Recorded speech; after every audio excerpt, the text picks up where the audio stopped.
Let us see an interesting question on mensuration 2D. Question ఏంటో చూద్దాం. A circular lawn of radius 14 is surrounded by a path of uniform width 3.5 meter. What is the area of the path? So question మనం అర్థం చేసుకుంటే ఒక circular lawn అయితే ఉంది, దాని radius 14 metres ఇచ్చారు. ఓకే, ఇది లాన్. ఈ లాన్ చుట్టూతా ఒక పాత్ ఉంది, దాని విడ్త్ వచ్చి 3.5 metres.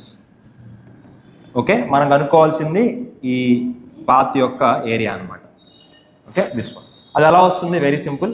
Area of the bigger circle minus area of the smaller circle will give you the area of that particular ring.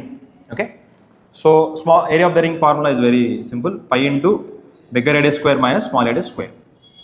So pi is 22/7 and bigger radius అంటే ఇది 14 plus ఈ width వచ్చి 3.5. 14 plus 3.5 is 17.5 square minus small radius వచ్చి 14 square. ఇది simplify చేస్తే మనకు answer వచ్చేస్తుంది. So A square minus B square format ఉంది కాబట్టి we can apply the formula A plus B into A minus B. A plus B అంటే 17.5 plus 14 that is 31.5. 31.5 is nothing but 63/2 into A minus B. 17.5 minus 14 is 3.5. 3.5 అంటే 7/2. And we have 22/7 here. 7 gets cancelled, 2 gets cancelled 11 times.